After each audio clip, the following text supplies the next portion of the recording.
It is 1 past noon in Alberta. Truth be told, I'm coming to you from Halifax where it is 1 past 3.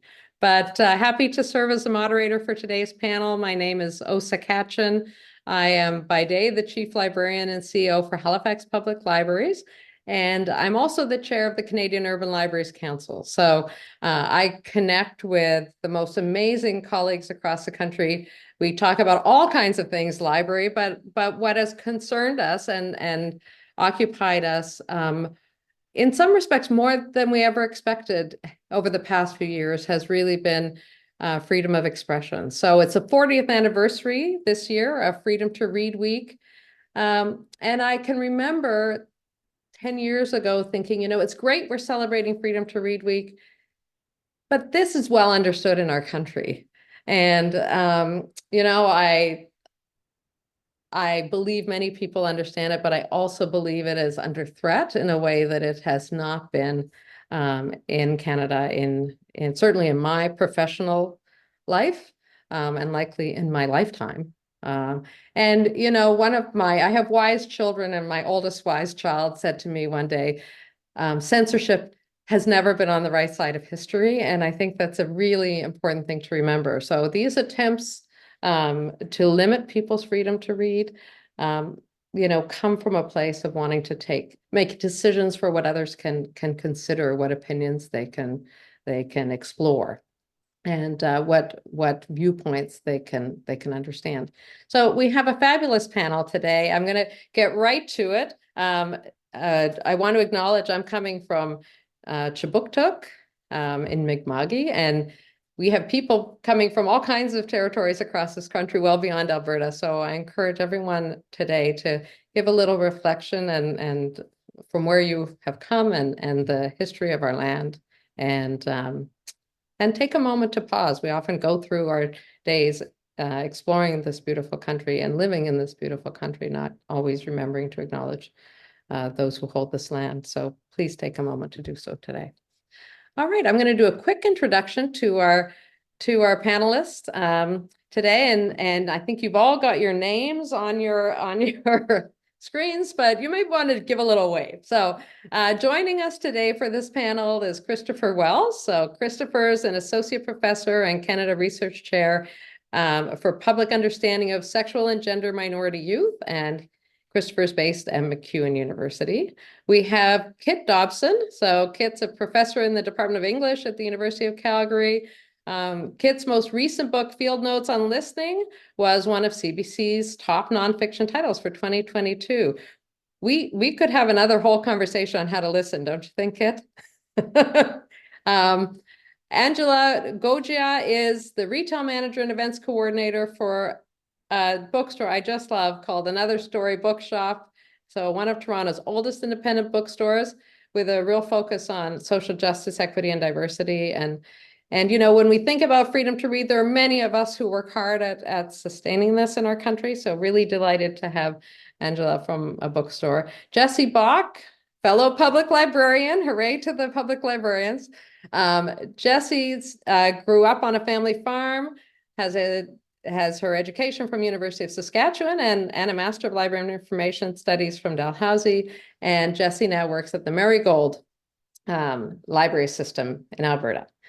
So I thought I might start with some reflections, and I encourage anyone who didn't read it to have a look at Sarah Millier, the CEO of Calgary Public Library, did an excellent op-ed yesterday in the Calgary Herald. And she really approached the idea of freedom to read. She said, we take for granted that we have unrestricted access to information. She talks about, it is a pillar of democratic society. It's not something everyone in the world benefits from. It certainly is not something we have had always around the world. There are many countries that restrict access. I think we have, if we believe fundamentally that in the trust in the people within our democracy to consider many perspectives, to engage around topics, to want to deeply understand one another, consider alternative perspectives, we can't achieve any of that without freedom of expression. And I think that that sits at the heart of today's conversation, and it's a conversation we should be having during Freedom to Read Week, but it's a conversation we should have every week of the year. And so, I encourage people to read Sarah's. I also encourage people to read your op-ed, Kit. You had an excellent op-ed this week in the Globe and Mail. Let's start with you. Talk to us a little bit about your experiences. You recount some really interesting things that you've undertaken in your role as a professor in Mhm. working with young people around understanding this. Let me pass it over to you to start with. Sure. Yes. Thank you. Thank you for the generous introductions for everyone. It's lovely to be joining folks here from Treaty 7 territory in southern Alberta. I was just looking also at the people who have joined us today. I see a number of friends in the list of participants. It's nice to see you. And for folks I don't know, it's lovely to meet you virtually. Yeah, so to the point on the op-ed that I had published in the Globe and Mail over the weekend, I'm speaking there to a course I recently taught at the University of Calgary. It's a large first year course. The course is sort of designed to be a capacious one. It's called Literature and Society. So I organized my iteration this year around banned and challenged books. And my goal with the course was, I've been following these conversations for a long time, reading, following this in newspapers and public reports, seeing various ways in which we're seeing just tremendous rise in challenges to books, banning of books, books being removed from libraries, books being sort of moved to different sections of libraries, books becoming sort of, disappearing off of shelves. Even as far as either contemporary threats of, or in one very recent case, actual book burnings taking place. So been following this for some time, and was trying to think about what are the kinds of ways just in within my role that I could meaningfully respond. And I think this is maybe a question for those of us on this panel. We're all coming from different positions, different roles, different professional responsibilities. So yeah, the question to me was how I could meaningfully respond. And so I determined to come up with my course as a course specifically on banned and challenged books.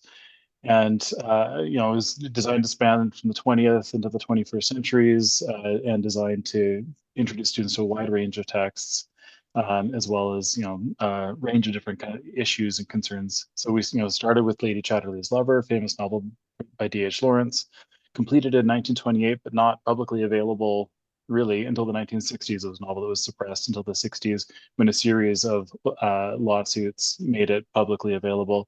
Working from there up to Maya Kobe's graphic memoir Genderqueer, which was we're waiting for this final statistics for 2023, but for 2022 was the most challenged and banned book in the United States. It was tied for first place in Canada as well for most banned and most challenged book.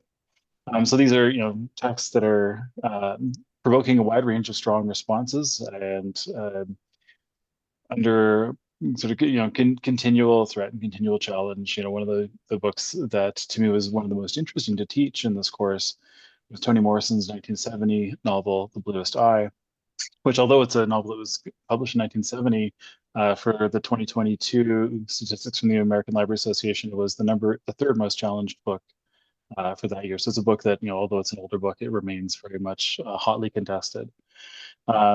A number of things that we found in this course that I think were ones that I anticipate many people in this panel, many people who are joining us, likely are already aware of. The books that are being routinely challenged are by BIPOC authors, by LGBTQ plus authors, dealing with themes that are resonating with those authors' concerns as well, perhaps. And so these are challenges that are just incredibly widespread, and that in my own reading are far from innocent, far from disinterested. They're in fact increasingly organized and deeply politicized challenges that are designed, in my view, to suppress and stifle a range of political views that uh, some people simply are not comfortable with having in public discourse. So I'm personally deeply alarmed by this trend, and the massive increase in challenges, particularly in the United States, has been very well documented. These challenges are rising in Canada alongside those ones in the United States, and so this is a conversation that needs to be handled in Canada as well. But I want to say, like, my experience with teaching it was ultimately really a very positive one. One of the things that was among my takeaways were, teaching as a first year class, nearly 90 students in the large room, so large lecture class. So I went into class every day, kind of, with my heart a little bit aflutter, kind of thinking, today's the day somebody could be really upset about, you know, any of the things that I was teaching, right? Um, and across the whole semester, that never happened. In fact, at no point were any of my students did anybody sort of vocally express their displeasure in class. What I found mostly was that my students, and these are by and large young adults, is of course designed for first year students. So students were somewhere in their university journeys. Students who were keenly interested to learn more about the world. And when we talked about the possibility that other forces were endeavoring to stifle what was available to them or to shut down what they would themselves have access to, they would immediately grow concerned. And one of the refrains I heard again and again was that students ultimately really want to be able to read books for themselves, make decisions for themselves, evaluate texts according to their own criteria. Certainly, students were at times uncomfortable with some of the material. They were challenged by the material, and that was always my intent as well. But I took heart, I think, from that experience of seeing, getting a group of people together and genuinely engaging with a series of texts was incredibly rewarding. And so, Mhm. among my takeaways too is that, actually reading the material is deeply important. One certainly sees again and again in some of the online vitriol directed towards many contemporary texts that people are saying, I don't even need to read these books. I know that they're dirty, bad, whatever, pick whatever label, and therefore won't read them. Let's just ban them. To me, that's an extreme form of bad faith uh, political action and voicing of opinions. Once we started to read the texts, we ended up having fantastic conversations. There's a whole bunch more I could say, but I know we're really limited for time, so I'm happy to say more in due course. But I'm taking heart from a lot of it, but while also it was a very challenging experience. Yeah, I think Kit, you really picked up on something because it is in the reading that we have the conversations that we deepen Mhm, our understanding, and that this sort of enormous fear, because it's of almost like I think it is bad faith, but I think it's sort of mhm, born of fear, is, I have sat across from people who have demanded that our library withdraw books and have been the only one in the room who's read those books. So I think in fact, we should encourage exactly what you're doing. The more we read, the more deeply we understand. I think Rudine Sims Bishop back in 1990 did a really interesting comment. He was an expert in, I think it's a he, I'm assuming gender here, I'm not sure. Um, but a specialist in multicultural children's literature talked about introduced books as mirrors, so you see yourself reflected, you feel belonging, as a window into somebody else's life and another viewpoint and a place to gain caring and appreciation, and sliding glass doors. It can be the perspective that changes how you move forward through the world. And so, how can that be anything but important in the development of all of us as human beings? So I want to skip over to you, Christopher. It is very clear in all of the statistics in the United States, but also thank you. And thank you, Spencer. I'm so sorry. Rudine Sims Bishop is a woman. The minute I said it, I thought I have no idea and I'm making an assumption. So I appreciate the correction. So Christopher, it's very clear in the statistics that when we people who are, when we move toward attempts to ban books, overwhelmingly it is a voice of LG2S LGBTQIA plus folks and other voices that have fought hard to be heard, that are the ones that will be the first to be silenced and overwhelmingly silenced. So let me pass the microphone over to you. Talk to us about what you're finding in your research, and why it is so important to stand up for the freedom of expression and the freedom to read. Yeah, great. Thanks. And great to be here with my esteemed panelists from across the country. I'm based here at MacEwan University in Edmonton, Treaty 6 territory. And in terms of my own positionality, I was a classroom teacher. So at my heart, I am an educator in the K-12 school system. So I'm very invested in curriculum and in literature. And as you said, windows and mirrors is a metaphor we often use, in our school system, that our classrooms or the halls and the walls and the books and the materials need to, reflect back the diversity of student experience. And what does it mean when, you go to school and the books that you read or the curriculum that you're exposed to doesn't reflect your lived reality, right? We often talk about this as a pedagogy of silence or negation, and the effects that has on young people, the internalized shame, or for our LGBTQ young people, the internalized homophobia, transphobia, and biphobia that creates this culture of invisibility and silence and often fear, right? And it's a big barrier to being able to come out. And we know for young people in particular, literature can be that lifeline to know that I'm not alone in this world. And, thankfully, here in Alberta and elsewhere in Canada, we have wonderful literature, wonderful examples that open up those windows and those mirrors for our young people. So what I wanted to talk a little bit about in this given context, and certainly here we're in Alberta, the heart perhaps of much of this controversy, where I often like to say Alberta doesn't look east or west for its influences. It looks south to the United States, and particularly to the southern United States. And every day it seems recently that Alberta is becoming more like Alabama than other provinces. So we can get into that. But I want to do a throwback. I want to do a throwback 22 years ago.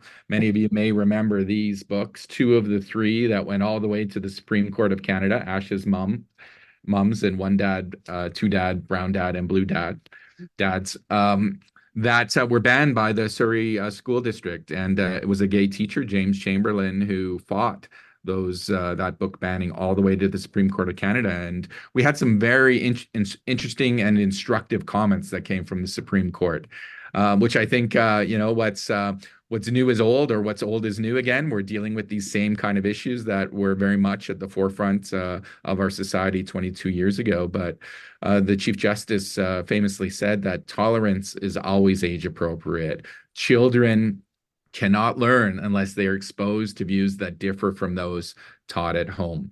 And in essence, this is the entire role of our public institutions in society, particularly our public schools and our public libraries, right? Is to create those safe havens, to support this freedom of expression, to be able to have this diversity of materials in which young people can find themselves or find their communities, a space and a place where they can relate and connect to, and safety. So flash forward to where we are right now in 2004, some of the latest stats. I always like sort of to put the stats out there, because we need the stats and the stories, the human impact behind the stats. But the Canadian Libraries reported between September 1st, 2022 and August 31st, 2023, 118 reported challenges to books in Canada. And of course, these are only reported, right? We know that the number is vastly greater than that, but that was up 55 from the previous year, right? So that's almost over 100% increase. And from the year before that, it was ranging around in 2020 around 46. So, of those 118 reported challenges, 44 were related to LGBTQ plus issues, themes, or content. So that's about close to 40% of all challenges. And of course, this is up from 8% of the challenges being based on LGBT content from 2015 to 2021. So you can see we're seeing, huge growth in the number of challenges, what is being challenged. So we have to really ask ourselves, well, why is that, right? Where is this sort of coming from? And I think where we can connect some of these issues together is certainly, the increasing rise of growing global populism and far-right ideologies, right? So for me, for example, today, if I were in Russia doing this talk, I would be arrested right on the spot for gay propaganda, right? Where it's illegal even to publicly talk about, or as it's seen as promote LGBTQ issues. So it always reminds me of the privilege and the responsibility we have here in Canada, right? One of the countries that we're known around the world for perhaps one of the last hopes of multiculturalism and diversity, right, in our society, where we're seeing increasing global tensions and conflicts. And so, right, what we see with these far right ideologies and this growing global populism is the need for scapegoats, right? The need for distraction. And the LGBT community, and particularly the trans community, are the targets. And we're seeing this show up increasingly over the last couple of years in particular, with protests and attacks on our very streets. Drag queen story times, which, here in Edmonton, we incubated and started over a decade ago without any controversy or fanfare. Now we're seeing protests from people show up outside of outside of public libraries, and in fact, even in front of schools now. And a lot of this is this notion over drag queen story time, right? And even in the past week, we saw news reports coming out of Calgary where LGBTQ books were checked out and returned vandalized. And now, right, there's a criminal investigation into that. As a side note, I wonder how people think that they can check out books and not be, known who they are, but when they return them vandalized. But that's another issue. But the reason we see behind, whether it's protested drag queen story time or challenges to books and school materials, is this claim that somehow, right, these books are sexualizing, children.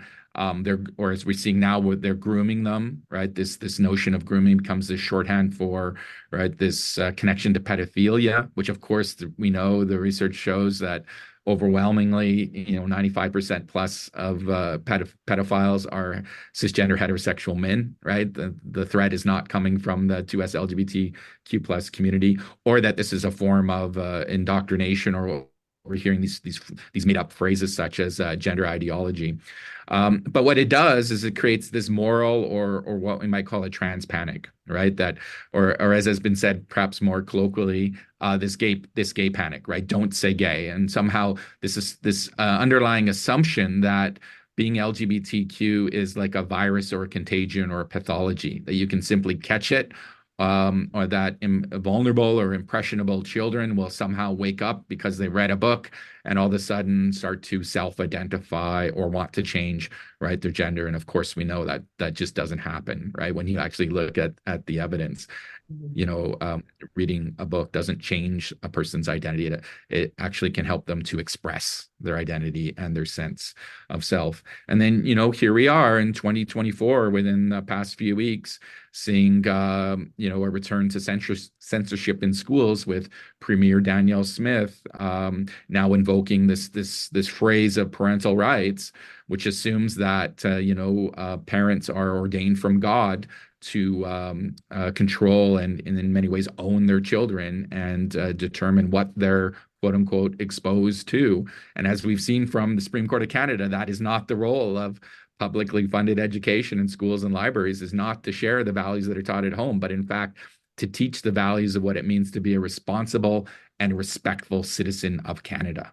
Right. And that means embracing and understanding the diversity and the multiculturalism and the pluralism that is around us, not as a weakness or something to be feared, but as Canada's greatest strength and Canada's greatest hope, in this world. So, this notion now in Alberta, where our premier has said that these topics, particularly the topics of sexual orientation, gender identity, sexual health, are so dangerous that parents now will have to opt their children into every single discussion that happens in school. So interesting for a party that claims to be all about freedom, that they're actually restricting freedom to read, freedom to understand, but also under this notion of parental rights, we have to really question whose parental rights are we talking about here?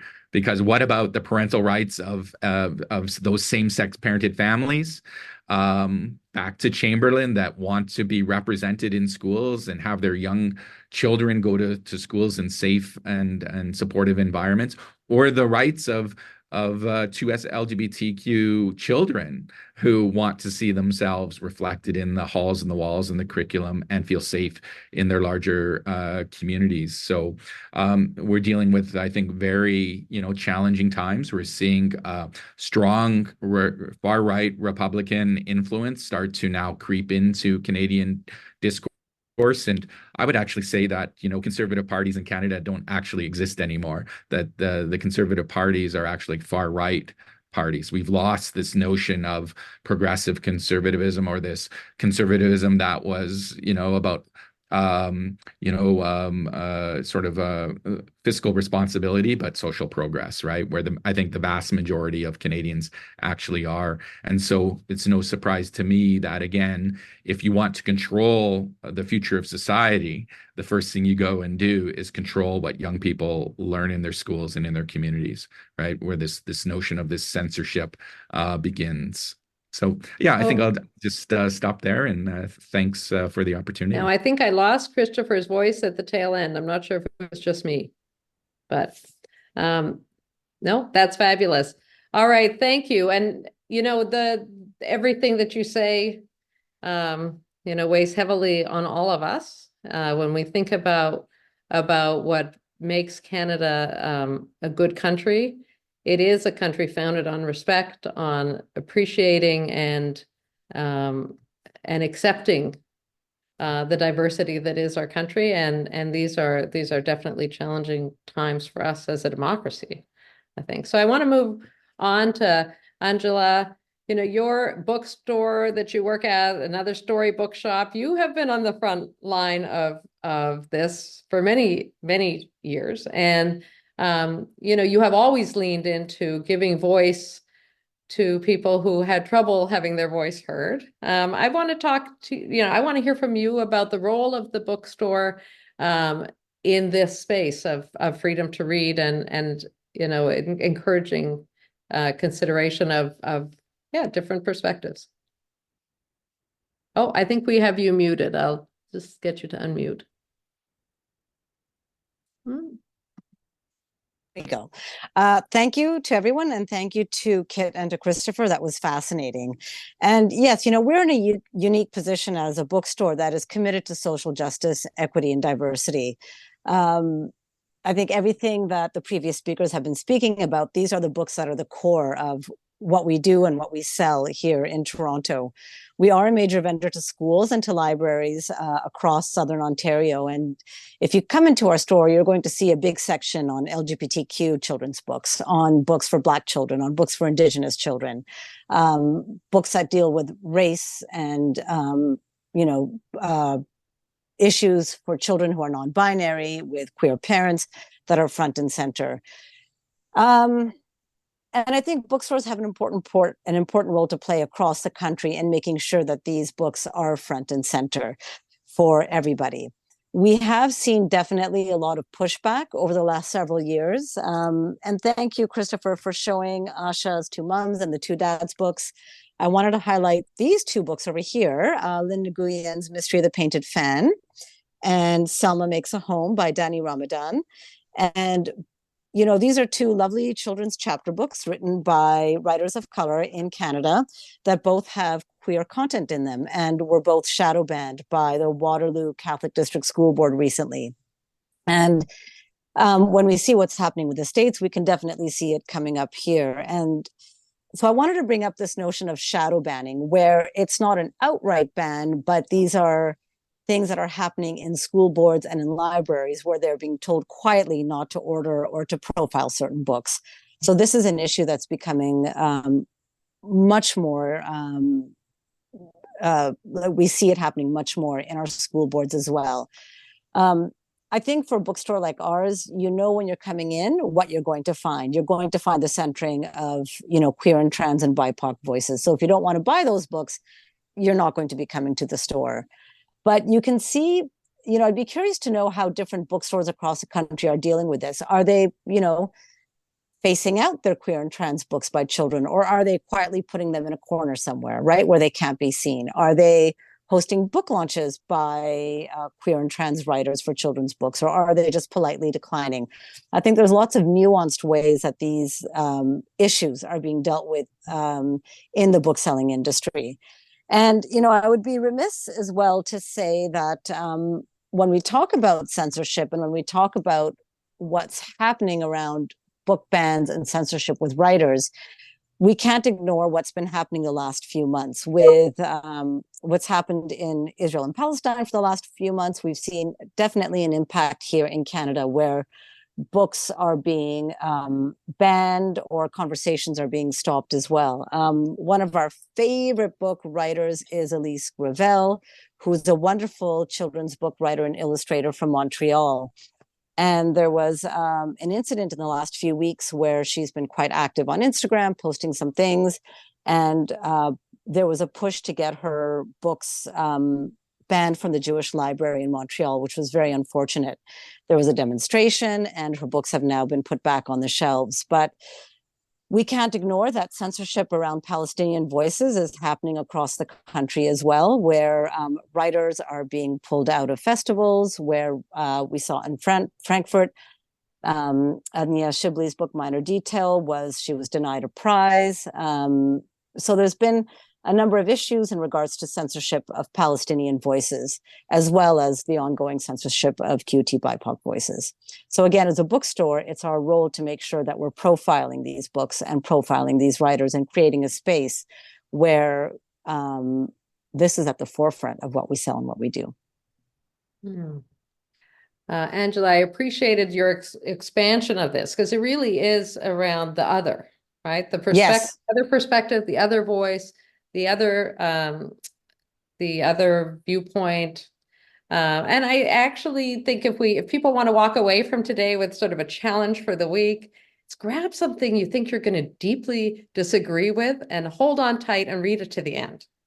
Yeah, because, absolutely. And sometimes, you know, you read it and it changes how you view a situation. And sometimes you read it and you mount your angry defense, like your angry offense against it, but still read it. Like that has to be where things begin. Jesse, let's move on to you. You are in the trenches in supporting, you know, and I mentioned this, I think before we started the panel, you know, I am in a large urban library. I am sort of quite connected to other large urban libraries. We all have access to good legal support and you know, typically have lots of colleagues with us on the ground. I often think about the circumstances that are facing librarians who are working in a community where they are maybe alone in their library or with a relatively small team around them. Talk to us about what your experience has been, sort of supporting those libraries and really working in this space as a librarian over the past few years with the issues you faced. Thank you. So yeah, I currently work as the communications and engagement manager at Marigold Library System. I have a background in collection services as well. So we at Marigold, we work with about, I can't remember how many there is right now, 36 sort of small and medium-sized libraries in South Central Alberta, providing library services. Actually, in preparation for this panel, I took a look at the Centre for Free Expression at Toronto Metropolitan University keeps a library challenges database. And that database has a list of challenged like library books and library programs. And it's just fascinating because you can click through and read about the nature of the complaint and how the library resolved it. I would definitely recommend giving that a Google later if you have a spare hour and going down the rabbit hole. But I took a look at the database for recently for challenges reported from Alberta libraries in 2023 and found more than just a few, but these include one book called Being You, A First Conversation About Gender. At the Red Deer Public Library, this book was vandalized and also challenged by a patron for being pro-LGBTQ. Another example is a book called My Body is Growing by Dagmar Geisler. This is a children's book about poetry, and that one was challenged last year at the Olds Public Library as being inappropriate for children. And I know it's come up already in this talk, but the Reading with Royalty drag storytime programs at Calgary Public Library, as well as at many other libraries across Alberta. Maybe they made less of a splash in the headlines, but there were there were several that received, challenges and pushback and nothing short of verbal abuse, I think, on social media and maybe even in person. So those are all some examples of items and programs that were challenged just last year in Alberta. Libraries, as was already mentioned too, receive a whole bunch of informal challenges as well that likely never get reported as an official challenge. So this can be in the form of vandalism of certain materials, theft of books, checking items out and conveniently losing them, or maybe hiding them around the library. I've heard of examples of quote unquote controversial materials found stuffed behind the cushions of the couch in the children's section, that kind of thing, just so they can't be accessed. And one library that I worked with in the past too had an issue with a patron who was, I believe, repeatedly caught moving books about religion from the nonfiction section of the library interspersed throughout the fiction section. And I don't know, if you're in a library of any size, it makes it really, really hard to find those again once they're out of order. Other libraries have had books returned to them with words or sections blacked out with a Sharpie, or the so-called offending pages ripped out, that kind of thing. So there's a lot more of that sort of subtle challenges going on in the background as well. I've heard lately too about, more anecdotally, I guess, that some libraries are receiving requests that, again, don't quite amount to censorship, but I find them concerning, and it makes you wonder what's going on in the background. So, for example, a member of the public has written into a library to request a list of all materials by or about to LGBTQIA+ people at the library, or asking that all materials about sexual orientation and gender identity be clearly labeled with some kind of hot pink sticker on the spine and moved to their own section of the library. In these cases, I believe the library has just responded by, sending these people instructions on how to search the library catalog for these subjects themselves. I'm not going to do that work. As you mentioned, Osha, this can be really overwhelming for a lot of libraries, especially in some of our smaller communities where they may be the only staff member. They probably know everybody in town. It can create some tensions and sort of like, oh my gosh, what do I do with this? So we feel like the best tool that libraries have to push back against materials challenges is through, solid collections policies and structured processes for submitting a challenge. It takes like a judgment call, I guess, away from the specific staff person, and by creating a formal, rigid process for it, I think it can remove a little bit of uncertainty and a little bit of conflict. So these policies will often state that the role of the library is not to be any sort of a supervisor of public morals, and that individuals and parents must judge for themselves what is appropriate for them and their families. They'll also emphasize the duty of the library to obtain and hold, quality materials that explore diverse topics, opinions, and viewpoints.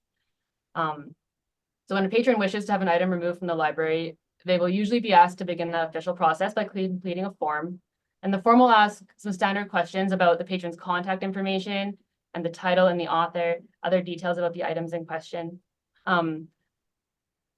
They also will generally include questions about what the patron specifically has found objectionable within the material and what action they think the library should take in response to this. And as I think you mentioned earlier, Kit, one of the questions on a lot of these forms is, have you read this whole book? Library staff will perform a formal review of the work, and they will, look at things like book reviews, any awards the work might have received, the reputation of the author and publisher, library circulation and use stats, and other factors like that before deciding whether any action should be taken. So the patron who made the challenge will be notified, whichever way it comes out with their complaint. Most of the time, the item is retained in the library collection, and they're given, a succinct explanation as to why. But sometimes it can result in a solution like moving an item from one section of the library to another, and often that may be entirely appropriate. I don't know. But for example, from young adult fiction to adult fiction, or from juvenile fiction to like manga or something like that. Interestingly enough, I did find a couple examples in the library challenges database of items that were removed from library collections following a challenge. One of these was last year at Grand Prairie Public. It was a film called Bad Roads that I have not heard of nor seen, but it was challenged last year at Grand Prairie for graphic violent content and was ultimately removed from the collection. And you can see the whole response from Grand Prairie Public with the letter on that website. It's great. And then back in 2019, this one kind of gave me a little giggle. It's nice levity for this topic.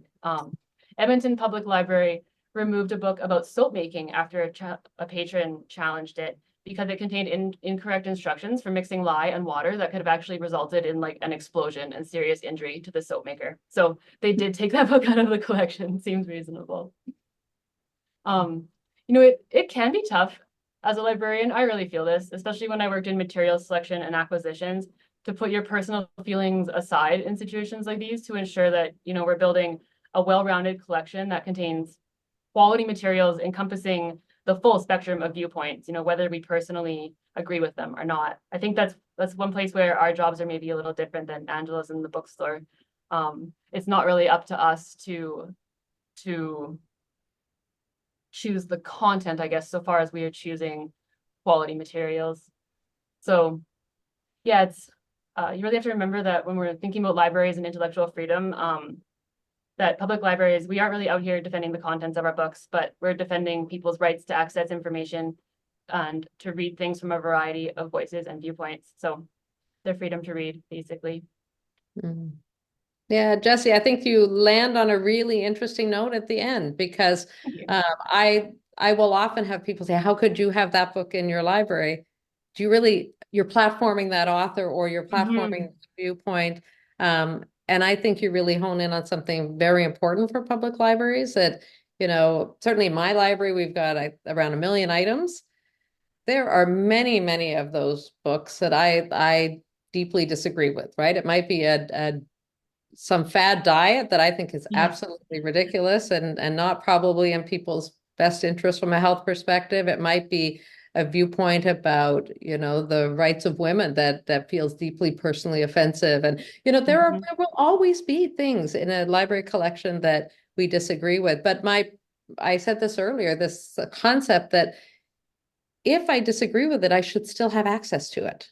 In fact, it's paramount that I have access to it, or how can we have a conversation about something that is hidden from me? And so that, I think, separates, people should sort of separate themselves from the deep dive into a particular content of a particular book and acknowledge the democratic right to consider and argue for, argue against. There's so much in a democracy that is founded on our ability to disagree respectfully with one another. And, certainly we need our public institutions to uphold that. It's been interesting the last few years. Certainly challenges have come, where people have called materials hate speech. Well, of course, we have a very, very specific legal definition, and librarians are not the arbiters of hate speech, nor are bookstore owners. That is at rest with the courts. The same is true of pornography. So there was a recent case where, a group took It's Perfectly Normal and The Bluest Eyes to the RCMP Serious Crime Unit to investigate under the claim that they were pornographic. Of course, it was it determined that they in fact did not meet the definition of child pornography. So, we have actually a legal framework in our country that puts some edges around some things. And in fact, I'm thinking about the film maybe that was withdrawn. Their film rating boards sit differently from literary work. But it is so important with, considering those limits, everything else should be pretty free range. So I'm seeing a couple of questions come in on the chat. So I'm just going to scroll down. Has anyone looked into the sales bump from banned books? So that comes to us from Sean Hunter. So Sean, that's an interesting comment. I haven't, and Angela, you may have more of an ear to this as a bookseller, but definitely, Mouse had a lovely resurgence when Mouse was banned. That one stands out to me. Absolutely. We sold when Mouse was banned. We immediately did an Instagram post putting it on our feed. It's a book that we've always sold proudly, and then it went into reprint because the sales were so high. So I would say absolutely you do see a sales bump when books get banned. Mouse, it took us a few months to get it back in, but we sold lots of them. So for sure, there is a sales bump. But again, I think there's a lot of layers to, how books get banned and how does that come across in the publishing industry, right? Like, are publishers going to take a chance, or will they jump to something that might be controversial, right? It's a very good question that I would love to ask a publisher. Because there is a saying, any publicity is good publicity, right? So, and for us, we certainly sell a huge amount of books by, queer, trans, non-binary authors of color. We see a huge resurgence, a huge surgence of libraries wanting these books for their classrooms. Again, as Kit said, these are mirrors to the world and sliding doors to other worlds. And for us, it's not just selling Black books to Black families. It's selling Black books to all families. It's selling the queer and trans books to all families that come in and promoting them to everybody, because these are books that everybody should read. So I would say there's definitely a really big interest in the many schools and school boards that we work with for these books and for their classrooms. So I appreciate that. I think that's true. We're certainly noticing a stronger commitment to diverse voices, to sort of push against the any desires to silence. I'm just checking the chat again. With controversy comes the opportunity to educate. Christopher, that is absolutely true. We in those discussions, we come away with a deeper understanding. Now I have a comment from Julie. Julie, it's a little long. Give me a moment. Yeah, this is interesting. So Julie's comment is, I have a frustration that's maybe different from some of those mentioned. Since 2016, I lead a public political book club in Calgary, where the aim is to read books across the political spectrum with the goal of fostering discussion, reducing polarization. Well done. I completely endorse that. I think it is to understand other perspectives. Now, having difficulty finding books from the right-wing viewpoint often don't meet the standard of mainstream publishing. Decent quality books from the right due to current climate on the left. I think that you raise an interesting comment, and I think often, often the bans will come, but we have bans from all sides. So bans are not the right banning the left. It goes all directions. And I do think we need to lean in to having more conversations with one another. There is, they're really interesting, Urshad Manji, if folks haven't sort of read any of her work, she talks about, don't label me. How do we figure out across the political spectrum and across our differences, what are the things we may have, these many things that we don't agree on, but what are the things we have in common? And truly, so much about freedom to read and freedom of expression is about seeking the humanity in one another and the understanding in one another, even amidst things we disagree with. We really do need to find opportunity to step across the polarization that we're experiencing, and freedom of expression and freedom to read is founded in that. I like this recommendation. Lori says she loves the idea of libraries requiring complainants to read the entire book before they'll be investigated. I actually think if people read, I suspect we would have much less complaints. Never is quite as powerful when it might actually be boring, right? The thing you were so fearful of turns out to be a bit banal. So I think that's a fabulous idea. What was Christopher's publication about how to listen? I think that was Kit. Kit, do you want to put a quick plug in for your book? Well, that's kind. I published a book called Field Notes on Listening with Wolzek and Wynn back, it was in 2022, which is ultimately a personal account of my own experiences traveling and returning to Northern Alberta over much of a lifetime, and thinking about that as listening to land, listening to family story, and listening to our contemporary political climate, and came from a time of real sort of exhaustion and burnout, and feeling like the world had been very loudly shouting at us all for a long time. And so, having wanted to find ways to listen and really value that as a political act. And there you go. Ashley's just posted a link to it. Thank you, Ashley. Yeah, I think it ties quite closely with what we're talking to today, the ability to access viewpoints and hear from others and, really lean into things that we wouldn't naturally be drawn to. We really, I think we are at a particular time in our political history right now, where AI circles back to us opinions we already hold. Search algorithms are always redirecting us to people who share our value. The whole time during COVID when we narrowed our circle, we typically, if we all reflect back on who our small circle was, we probably shared similar opinions and maybe some similar lived experiences. So that reaching across is just so important, and absolutely think these two things tie very well together in terms of trying to create a good foundation for our country.